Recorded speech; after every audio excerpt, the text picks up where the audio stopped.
Merci, Monsieur le Président. Amiral, comme l'a rappelé mon cher collègue, une délégation de la Commission de la Défense a été reçue avant-hier sur la frégate Aconite dans le port d'Oslo. Permettez-moi donc de remercier ici le commandant François Garot et son équipage pour leur accueil et leur engagement en mer Baltique. Alors je ne vais pas vous questionner sur la zone arctique, quoique très stratégique, mais de la zone Pacifique devenue incontournable et décisive. Dans ce contexte nouveau, nous disposons d'un atout immense, peut-être sous-estimé d'ailleurs. La France est une puissance du Pacifique. Non seulement le Pacifique Sud, par ses territoires calédoniens et polynésiens, mais l'ensemble de la zone. Par conséquent, les prétentions chinoises sur la mer de Chine méridionale nous concernent nous aussi. C'est là que transite par exemple une part significative du commerce mondial. Nous ne pouvons nous en désintéresser et notre présence maritime et militaire y est légitime. Le récent accord de défense bilatérale avec l'Indonésie et un riverain au sud participe de cette stratégie. Or, il est désormais courant que nos navires y subissent des actes d'intimidation. Amiral, comment la France se prépare-t-elle pour continuer de défendre ses intérêts dans cette zone, sachant que la Chine s'y est toujours considérée comme souveraine? Je vous remercie.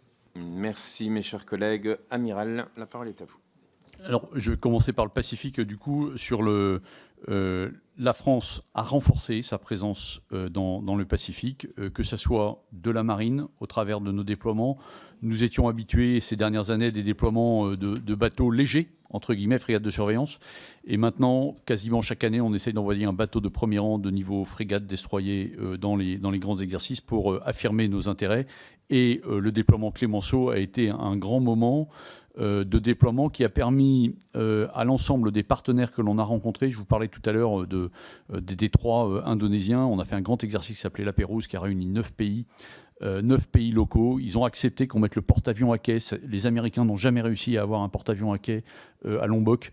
Ça nous a permis vraiment de développer la politique de la France, la position de la France dans cette zone-là. Et donc cette capacité de déploiement régulier dans cette zone-là permet de porter la voix de la France et elle est comprise. Les pays ne veulent pas se retrouver entre le marteau américain et l'enclume chinoise. Donc quand ils ont des pays européens qui sont capables d'apporter une autre position, ils sont tout prêts à y adhérer. Donc nous sommes là et nous continuons à être là et nous portons cette voix-là. Et le porte-avions est passé dans la ligne des 9 traits, comme on l'appelle, c'est-à-dire dans la mer de Chine méridionale. Et les Chinois nous ont surveillés, mais n'ont pas du tout été agressifs à l'encontre de la France. Ils comprennent mieux notre position. Ça ne veut pas dire qu'ils sont contents qu'on soit là. Et nous, on affirme la liberté de navigation qui est véritablement ce que l'on défend pour nos intérêts.